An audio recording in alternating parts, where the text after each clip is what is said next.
It's after midnight on a Friday. So Saturday. Probably 80 degrees. I ain't go outside, but I finished my dissertation proposal draft. It's literally. It's literally. It's lit. Z. Peace, everyone, and welcome back to another episode of Literally Z. I'm your host, Z, literally. And I'm not even going to pretend like I'm recording on some different day. It's the same day. So if you just listened to or watched episode 4, it's the same day for me. And episode 5. If you just listened to episode 5, we're now on episode 6. 6. Okay, come on. Episode 6. Half a dozen. Real quick, we interrupt this for an important message. This is actually episode 7, and 7 is my favorite number, so we must pause here and be very intentional about saying this is episode 7. 7 is a number of completion, although we are not done.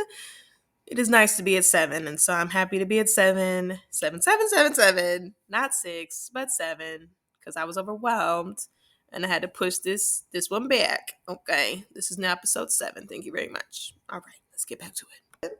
All right, now, if you're watching these in order, that means that you've already done the episode on supermarket redlining, food apartheid.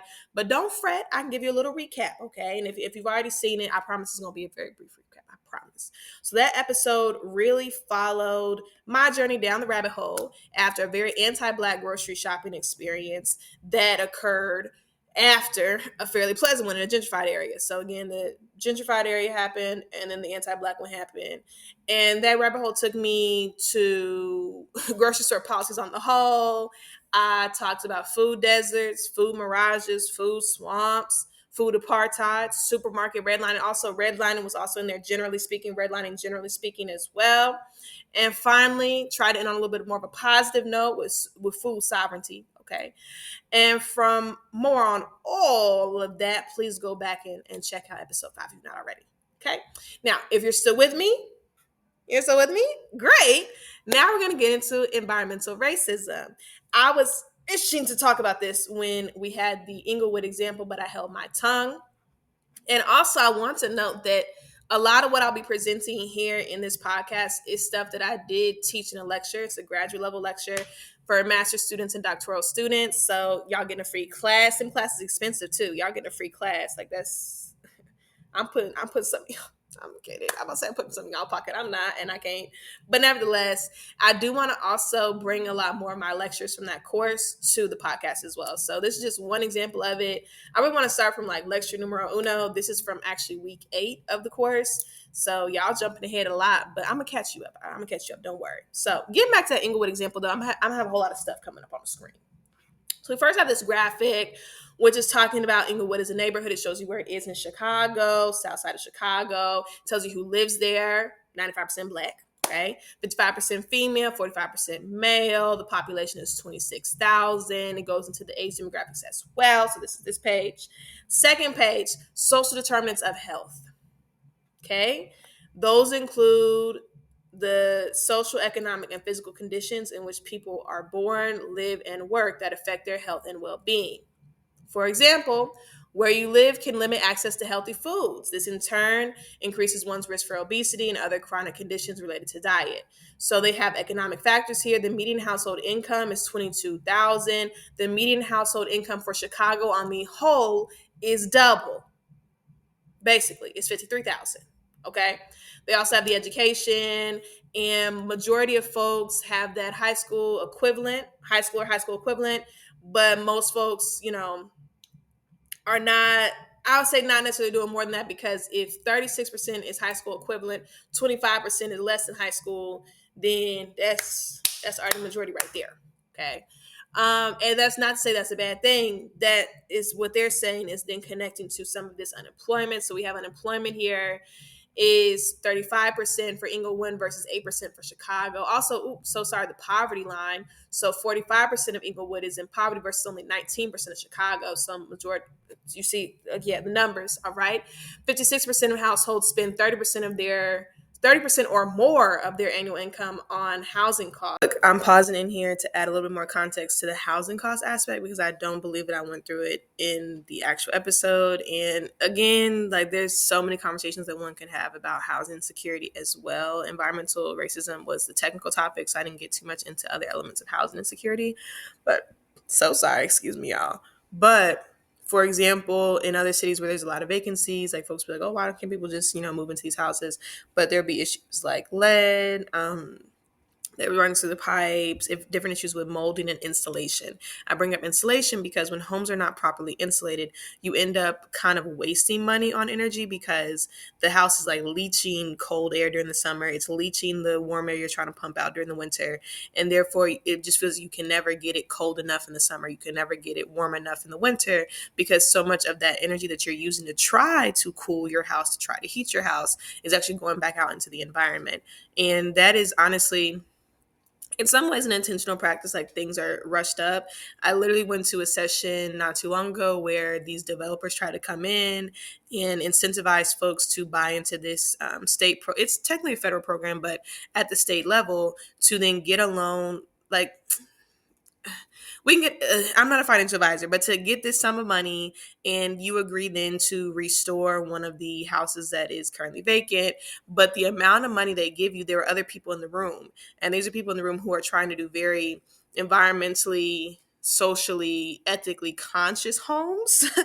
And in that sense, they understand that it is the cities, the states, poorest folks who spend the most. So again, with this example, how, so much of the people in Inglewood are spending a good chunk, like a third or more of their income is going to housing costs. That's not feeding the family. That's not getting them to and from where they got to go.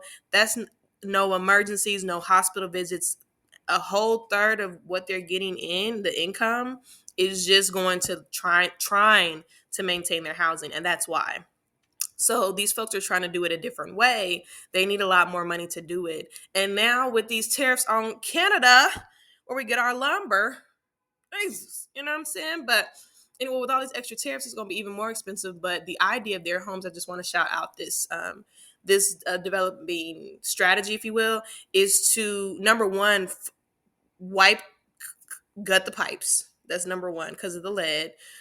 Two, also, gutting the walls and getting it down to basically the studs of the house, right? Just the little frames of it. Okay. And in some cases that might also need to be replaced because the wood has been, chewed into by termites, things like that.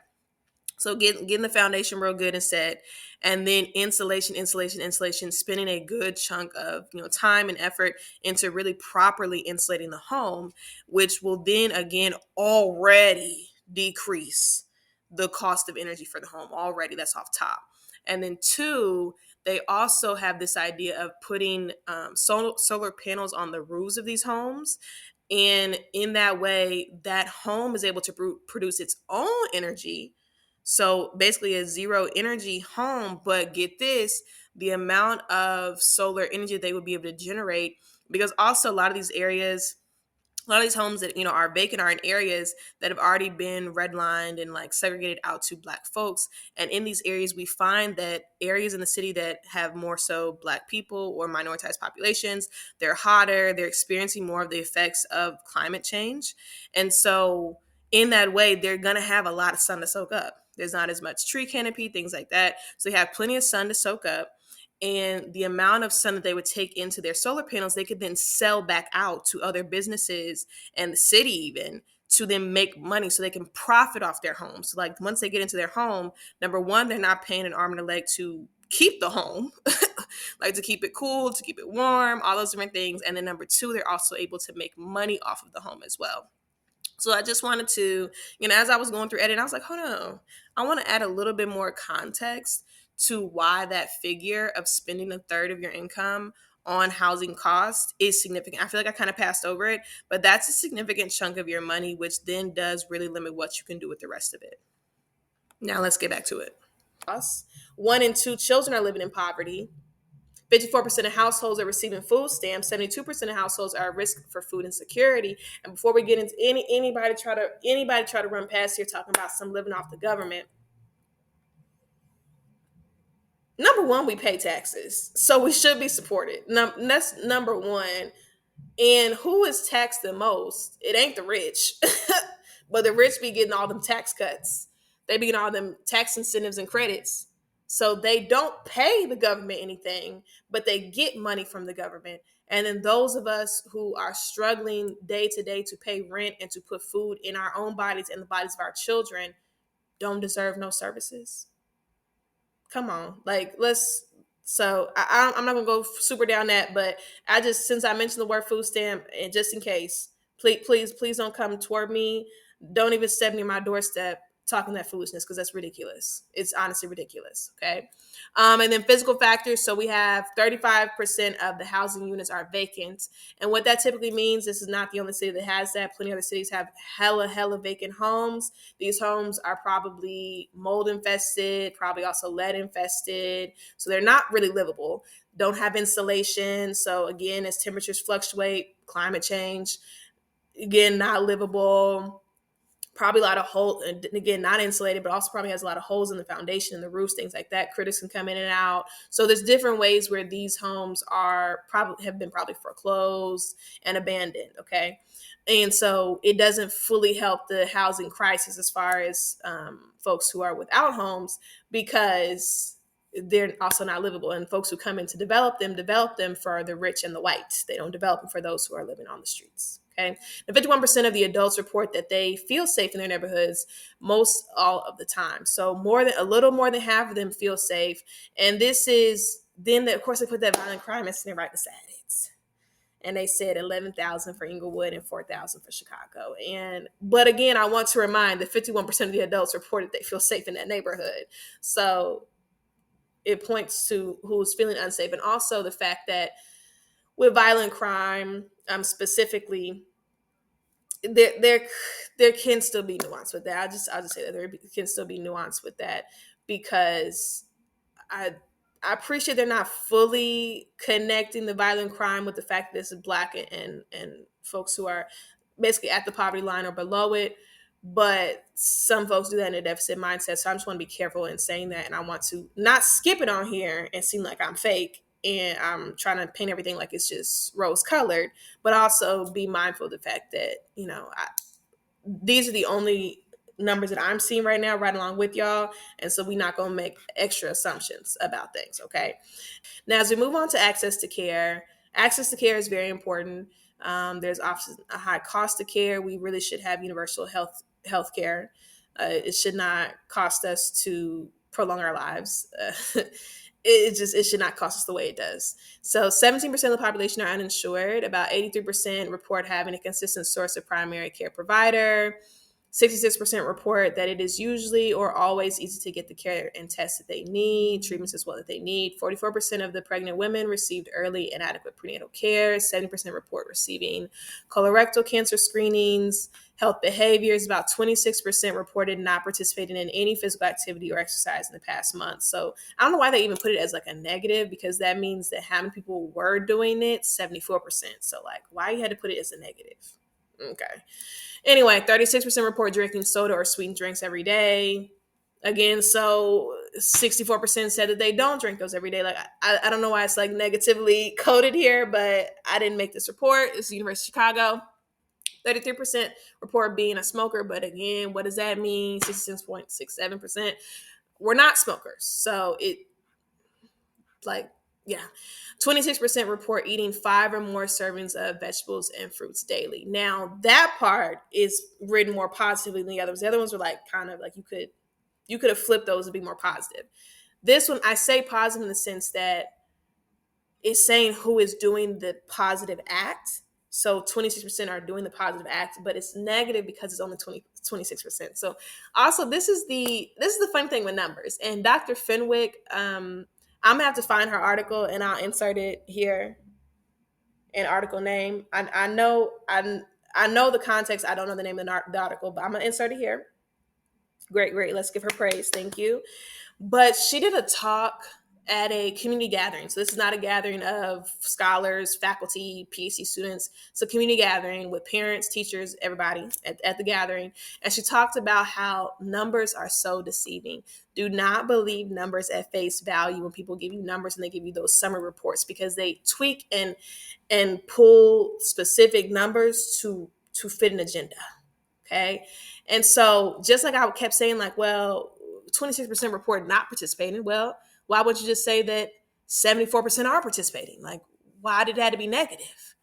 36% are drinking the soda and the sweetened drinks every day. Well, why not report that 64% are not doing that? And this is a positive behavior, and we're happy that majority of the community is not doing that. The majority of the community is participating in exercise. The majority of the community is not smoking. Like, why not celebrate that majority are having these healthy habits despite systemic challenges? You catch what I'm throwing? Yeah. Okay. And then of course, so they wanted all the numbers to be low. That's what basically they wanted all the numbers to be low. 26, 36, 33, 26. It didn't have to be like that. So numbers are deceiving. Really look into them. Don't take them at face value. And that's what I'm literally doing that in real time with y'all. Like I'm dissecting these numbers with y'all in real time. This is my real processing. Okay. But so it says here 26% report eating 5 or more servings of fruits and vegetables daily. Okay. And that gets back into what we already talked about with food apartheid. Because if it's not available, how am I eating it every day? If it's not available, how am I going to eat it? If it's not in my vicinity, if I have to go through Lints and hella different trains and all these different buses and stuff like that, to try to get to some fresh produce, that's not going to be something in my daily diet. Like, it's just not going to be there, you know?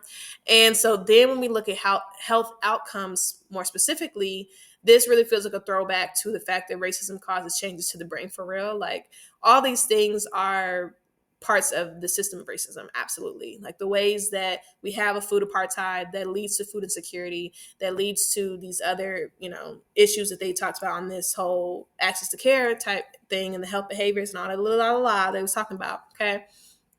It all ties back to racism. So the top causes of death are heart disease, cancer, injury, diabetes related, and accidents.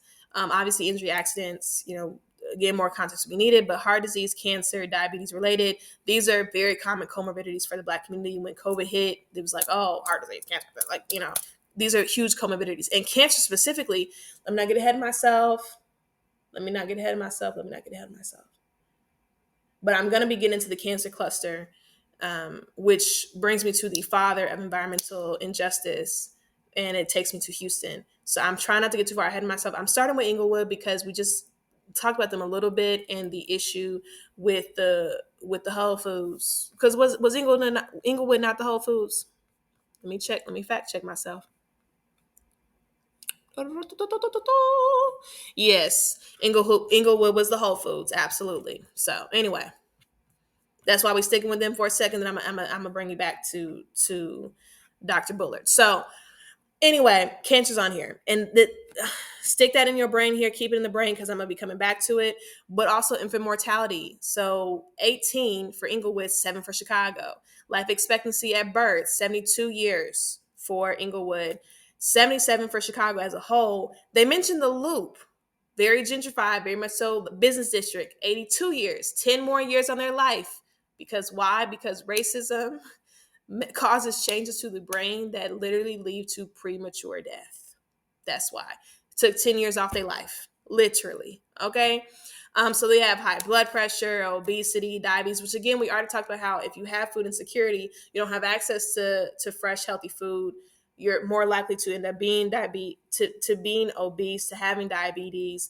Asthma is not naturally occurring. Asthma is a result of environmental injustice. I will get into that in just a second. But asthma is not an inherited thing. It's not because your mama, your grandmother, your grandfather, it's not because they had asthma. It's because y'all are on an environment that is systematically making you sick and giving you asthma. Like the environment is literally giving you asthma. We also talk about community resources, which I want to end on a good note. So I'm gonna still read through these resources for those who are just listening in on this. 16 schools, 2 fitness facilities, 9 hospital and health services, 1 community garden. We need more of those. 73 faith-based organizations, 8 social service organizations, 16 grocery stores, 2 pharmacies, and 10 public parks. So that's Inglewood. I'm coming to Houston now. Hello, Houston. Welcome to Houston. Okay. So I first want to do a little bit kind of in the same way that we just looked at Inglewood. We looked at like the demographics of it, and especially comparing it to Chicago as a more of a the white parts of Chicago, basically what they was doing. And that's especially why they talk about the Loop in Chicago, because they were really trying to get into that gentrification. But again, they could have explained them more. They could have made it a little bit more explicit. But nevertheless, coming on over to Houston. So we have here this map of the gentrification typology there. Okay, and so we see these areas where they are gentrifying.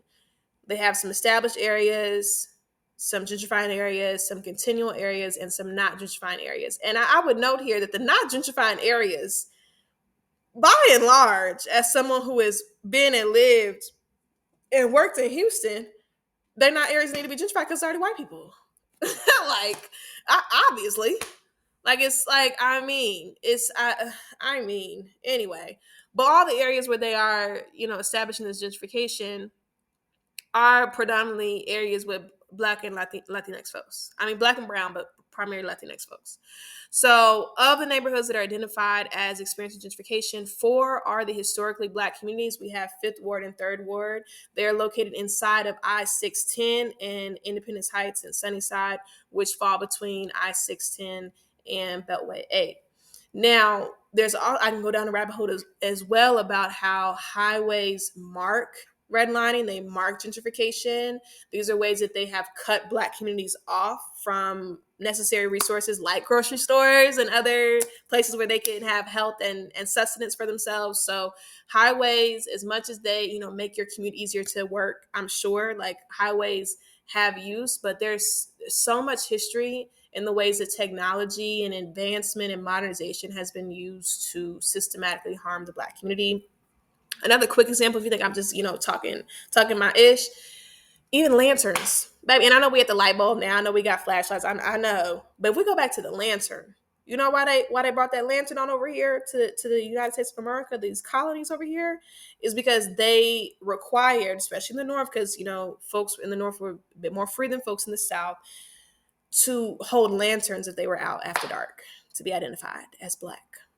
They did the same thing with clothes, had to wear certain types of fabric and colored fabric to identify yourself as Black as well. Just different ways where technology, modernization has been used to systematically oppress, subjugate Black people. Like so highways is one of those, again, this topic for another day. Can't get into it too much, but I kept that note in here just so we could touch on it a little bit. Now, like I said at the beginning, I did a lecture on a piece, and this is a piece from Camila Alvarez, which is called Structural Racism as an Environmental Justice Issue, a multi-level analysis of the State Racism Index and environmental health risk from air toxics. Okay. I'm going to get into her article, but I first want to discuss the father of environmental justice, which is Dr. Robert Bullard. Now, as I get into a little bit about him, I am going to be largely going through the slides that I taught in the class. So again, like I said, y'all get some free game. Okay, these classes not cheap, baby. These classes not cheap. Okay, so we have here a picture of Dr. Robert Bullard. All right, we have a picture of him there. And what he did was he pointed out that institutionalized racism stemmed from government and corporate policies that led to environmental racism.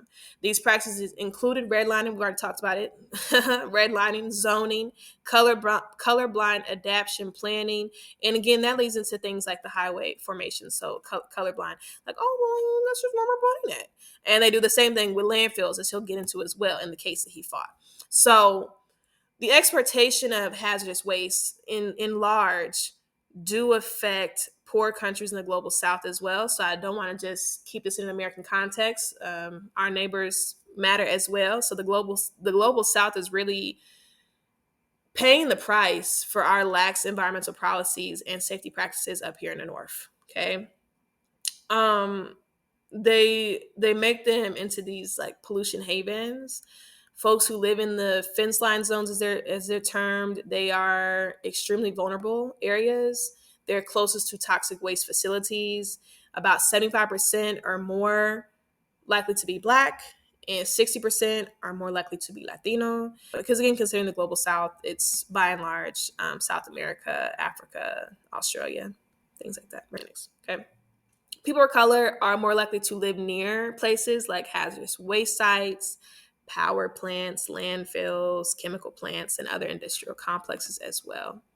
Now, this is a picture of Fifth Ward, Houston in the 1970s. And again, it's something about the 70s that war on drugs. I want to do a whole podcast on the 70s, something about the 70s.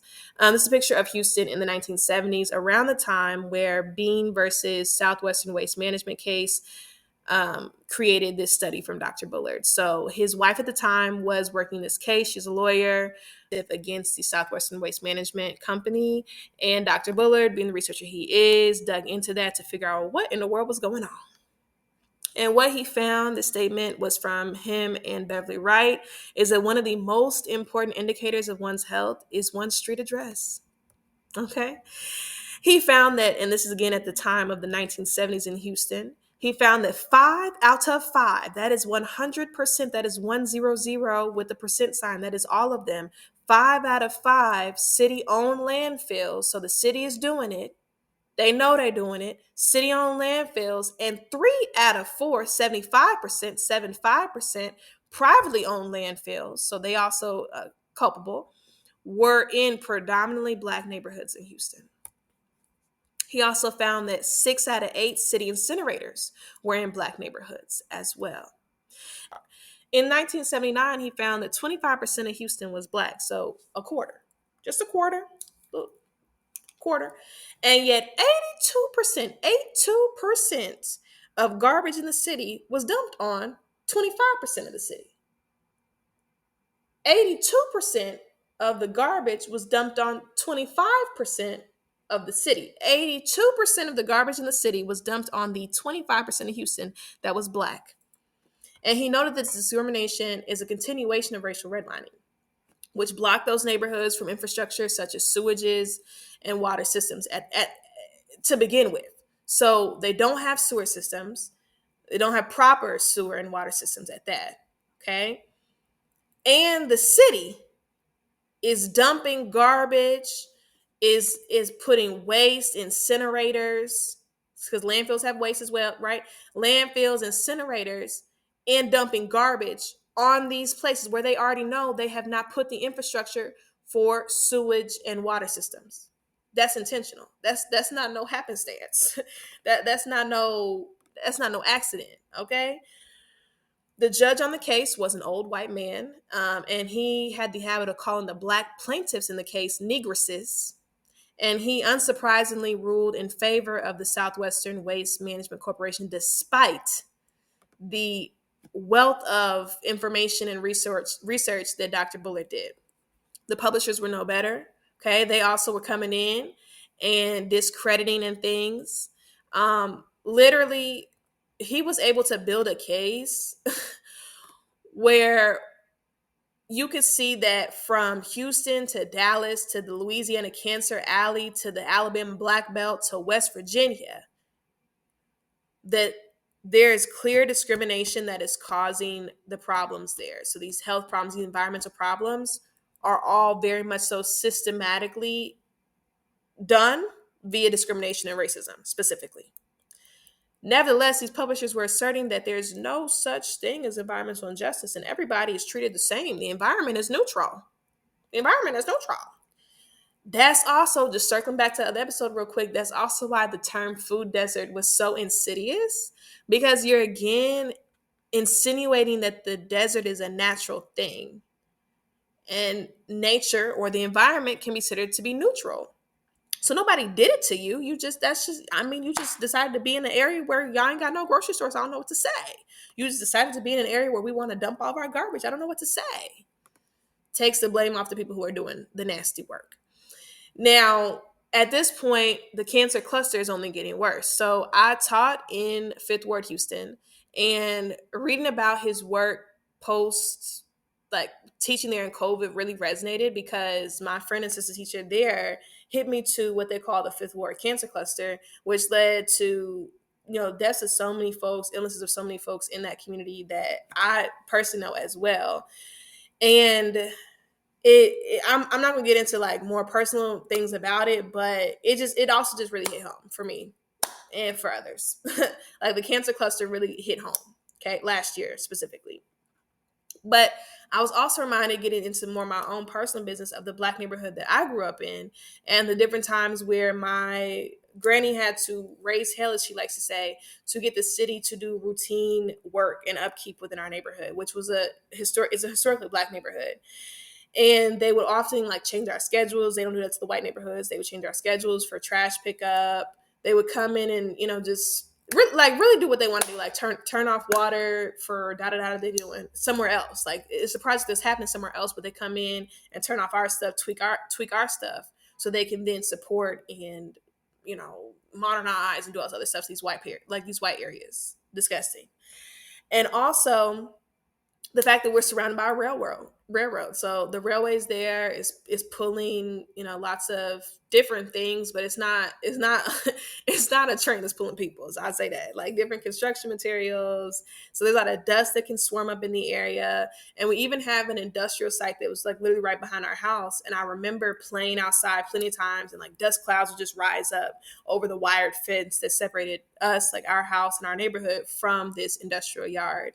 And so as I think about expanding this idea of clean energy to include opportunities for people of color, like, we're not really in those spaces, and it's not because we don't have that passion. Environmental injustice affects us literally the most. That's what I've shown through this presentation. Like, it, environmental racism literally affects us the most. We have a stake in it, but we are also closed out of those spaces. Like, even using terms like food desert, homegirl Karen Washington wasn't with that. She a farmer and an activist, but she's not with that term. Like, you're also doing things that purposely exclude us, because it's honestly hurtful to us as a community. Okay.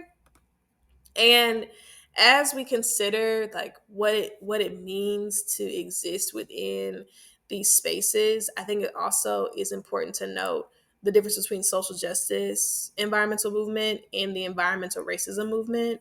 Because when we think about social justice environmental movement, it's usually like save the whale, save the ocean, help the dogs in the shelter, save the parks. But when we're talking about environmental racism, which was specifically coined by Benjamin Chavez, because environmental injustice, that's Dr. Bullard, this term environmental racism is actually Benjamin Chavez, which was from 1982. So again, them 70s and them 80s on the next, okay, because they were doing very devious things at that time period. But the environmental racism movement, on the contrary, is about saving Black and not even saving, about giving space for us to come together as a collective to gather enough resources to transform our realities. Okay? Because white people trying to come in and save never works. But we need the space and the resources to do what we need to do to help our communities. Okay.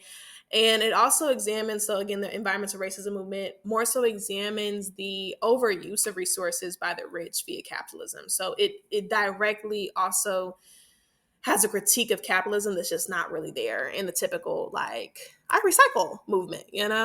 And circling back to the piece from Dr. Alvarez, we see the ways that these air toxics that are part of structural racism as an environmental justice issue cause cancer.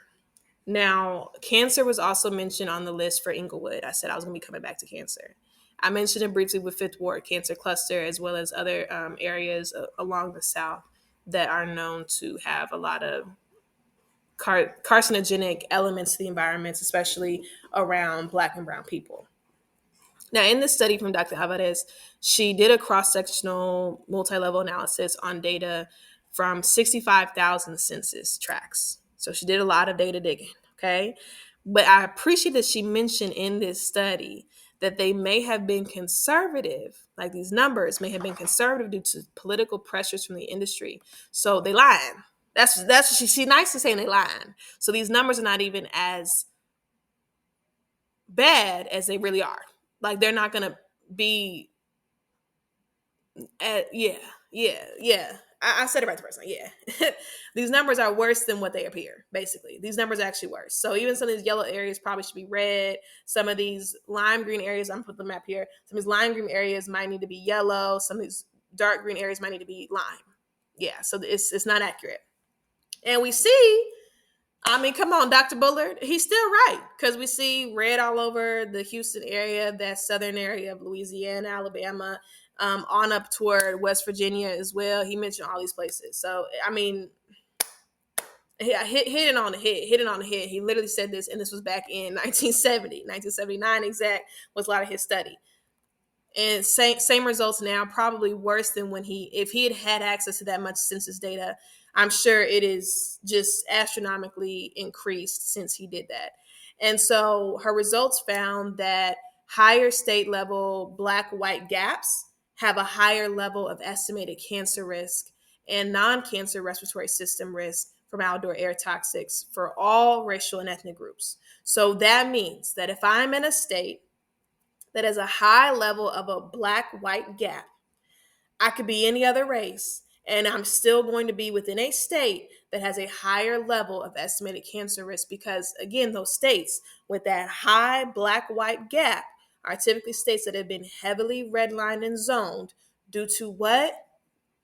Structural and systemic racism and anti-blackness. Absolutely, absolutely. It all circles back to racism.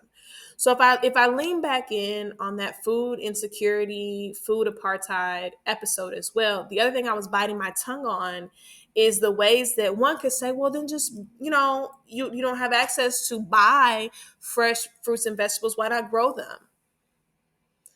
So I mentioned how the air is toxic, yes, and plants can in some ways help with that because they push out O2 and take in CO2. So okay, you got a little argument there, but the soil as well. So if we go back into what Bullard was talking about, Dr. Bullard was talking about with the waste and the toxic waste is being dumped and poured into these communities without proper sewage and water systems, and the fact that he saw that across states that are also highlighted in this new study, because Dr. Alvarez is doing this study recently, right? She just did this study. So these same areas that he noted in 1979 are having extreme problems now, again, of the same variety. So she was focusing on air toxics, but they also had that same dumping and lack of systems to move the dumped waste and things out of these communities. The soil is toxic. You can't even plant nothing for real. Not if you want some good, hearty, good fruits and vegetables. Because yeah, they might grow. You might say, well, what are they gonna grow? But the nutrient value of them is diminished, and more than likely, again, they probably still are carrying those carcinogenic toxins within them. So you might think, okay, I don't have a grocery store near me, I don't have fresh fruit and vegetables near me, I don't want to succumb to the food desert, I'm above that, I can grow my own shit, like da da da. And you growing stuff and you still getting sick because your soil is toxic, and so you're still putting those toxins into your body. So it's just, and that's kind of where we end up kind of getting against the wall with that whole bootstrap mentality, where people try to come in and say, well, bootstrap it, because this problem with food apartheid is so insidious that it is very difficult to bootstrap, because they have literally poisoned our soils, they have poisoned our waterways, they have poisoned our air. Gotta breathe air. Like it's so hard to escape cancer at this point and other risk factors just from the environmental aspects alone. But then when you add in the fact that experiences with racism, so the ways that we are microaggressed and how microaggressions really are macro in so many ways, because that shit, especially in today's world with Trump and his puppeteer Ellen Musty, that shit is intentional at this point. It's not even micro. You knew what you said. You knew, like, you meant to say it like that. You meant to insult me. You meant to upset me. You meant to incite anger in me because you're angry at yourself. You're displeased with yourself, and now you're trying to force those things back onto me. It's so difficult to escape all this. But I don't have a positive note for this one. The last one ended with food sovereignty. That's positive. Um, Black farmers, black farmers, black farmers, black farmers. So support black farmers as much as you can. I don't know if you do have in your area local black farmers, or you're able to get to them to support them and their work they're doing, volunteering with them, however you can support them, please do. Also, like cleanups for the community. Like if you can engage with cleanups, that's another positive thing that we can do in our communities. And having some compassion. I mean, if you have extra canned goods or extra funds to provide canned goods and other pantry items to schools, to community centers, please do that. If you can support a local grocery store in your city, I know a few of them. There's one of them in Atlanta specifically. I know, I think it's called the grocery spot. But for different places where they have pretty much like a free grocery store, you can give donations. They take donations. They need donations. So again, so for folks who are able and willing, give donations to those types of places where families can come in and get the groceries, the fresh produce that they need, and not have to deal with these, all these extra theft prevention things, the extra policing and the extra surveillance, all the extra hoopla of anti-black racism, basically. But they're still able to get the goods that they need for their family, for themselves and for their family. And that makes it a little more positive. Yes, like go help your neighbor. Let's start this collective work together. Thanks, and until next time. Also, last thing, also, I will try to do some more of my lecture talks as well. So be prepared to have some more lectures, but also as things happen in the world or in my life and they seem pertinent, I'll also throw those in here too. But definitely going to be going through some of those just because it's nice context and I like sharing research with the world. So thank you. Until next time. Peace.